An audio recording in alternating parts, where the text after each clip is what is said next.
গত ৪৮ ঘন্টায় ১৭টারও বেশি ধর্ষণ। না, এই নিউজটা অন্য কোনো দেশ বা অন্য কোনো কান্ট্রির নয়। এই নিউজটা হচ্ছে আমাদের প্রিয় বাংলাদেশের।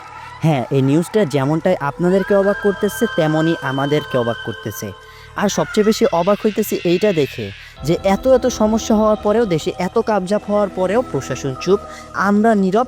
বাংলাদেশে যারা এইসব বিষয় নিয়ে কথা বলবে তারা নীরব, তারা চুপ, তারা নিশ্চুপ হয়ে বসে আছে। আমরা নাকি নিজেদেরকে মানুষ বলি। ভাই, আমাদের বিবেক আজকে চলে গেছে অনেক দূরে। আমাদের বিবেক আমাদের কাছে থাকলে এই ধরনের কাজকর্ম অ্যাটলিস্ট আমাদের দ্বারা সম্ভব ছিল না। কিন্তু কিভাবে যেন সব কিছুই উল্টে যাচ্ছে, কিভাবে যেন হিসেব নিকেশ সব গড়বড় হয়ে যাচ্ছে। কেন জানি আমাদের প্রত্যেকটা মা বোন বর্তমানে বিপদে। আর ভাই, সবচেয়ে বড় কথা কি জানেন? যেখানে নিজের ফ্যামিলির কাছে নিজে সেফ না, নিজের বাবার কাছে নিজে সেফ না, সেখানে অন্যজনের কাছে নিজের সেফটি আশা করাটা তো ভাই অনেক বড়ই বোকামি। বিগত কিছুদিন যাবৎ বাংলাদেশে যে পরিমাণে ধর্ষণ, খুন, ছিনতাই, হত্যা ইত্যাদি হচ্ছে, সেটা আসলে বাংলাদেশের জন্য দুঃখজনক। আমি জানি না বাংলাদেশ কোন পজিশনে যাচ্ছে বা কোন পজিশনে যাবে, কিন্তু একটা জিনিস বলতে পারি, যদি এইরকম অবস্থা চলতে থাকে তবে বাংলাদেশ ধ্বংসের দ্বার প্রান্তে। বাংলাদেশের মানুষের বিবেকহীনতার কারণে আজকে এই ধরনের একটা ঘটনা ঘটছে। বাংলাদেশের মানুষের বিবেকহীনতার কারণে আজকে মা বোনদের ইজ্জত নিয়ে টানাটানি হচ্ছে। আজকে মা বাবারা তাদের মেয়েদেরকে রাস্তায় পাঠাতে ভয় পাচ্ছে। বাংলাদেশের এই ধরনের নিউজ প্রত্যেকটা মানুষের বিবেককে নাড়া দিলেও কিছু মানুষের বিবেক এখনও অন্ধ হয়ে আছে। তারা তো ভিউসের নেশায় মগ্ন, তারা তো সাবস্ক্রাইবার আর ফেমের নেশায় মগ্ন। আসলে কথা কি জানেন? এই ধরনের কাজগুলো যারা করতেছে তাদেরকে আমরা প্রশ্রয় দিচ্ছি, আমরা বারবার তাদেরকে প্রশ্রয় দিচ্ছি, যার কারণেই তারা এই ধরনের কাজ করার সাহস পাচ্ছে। আমাদের শরীয়ত বলে যারা এই ধরনের কাজ করছে, যারা জেনা করছে, তাদেরকে ওপেনে পাথর নিক্ষেপ করে মৃত্যুদণ্ড দেওয়া হোক। কিন্তু বাংলাদেশের প্রশাসন বলেও একটা জিনিস আছে, আমরা যখন নিজ হাতে কিছু একটা করতে যাব তখনই প্রশাসন এসে বলবে তোমরা কেন নিজ হাতে আইন তুলে নিয়েছো, আমরা তো প্রশাসন আছি। কিন্তু ভাই, আপনারা থাইকা লাভ কি যদি সেই মা বাবাদের নিরাপত্তা, মা বোনদের নিরাপত্তা আপনারা নিশ্চিত করতে না পারেন? আপনারা দেশে থেকে কি শিখতেছেন ভাই? আমাদেরকেও একটু বলেন, আমরাও শুনি যে আপনারা এই জিনিসটা শিখতেছেন।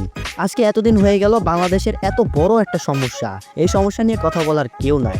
আর বাংলাদেশে কিছু রোস্টার আছে যারা কিনা নিজেদেরকে প্রতিবাদী রোস্টার মনে করে, যারা কিনা নিজেদেরকে প্রতিবাদ করতে নিয়ে ব্যস্ত থাকে, যারা সবসময় বলে আমরা অন্যায়ের প্রতিবাদ করব। আসলে এইটাই করার দরকার। আমাদের রোস্টারদের প্রত্যেকটা অন্যায়ের পাশে দাঁড়ানো দরকার, প্রত্যেকটা অন্যায়ের বিরুদ্ধে কথা বলা দরকার, প্রত্যেকটা অন্যায়ের বিরুদ্ধে রুখে দাঁড়ানো দরকার, পদক্ষেপ নেওয়ার দরকার। কিন্তু আফসোস, আজ পর্যন্ত আমি এই টপিকে একটা রোস্টারকেও ভিডিও বানাইতে দেখলাম না। হাতে গোনা 1-2টা রোস্টারও যদি আমি এই টপিকে ভিডিও বানাইতে দেখতাম তাও শান্তি লাগতো।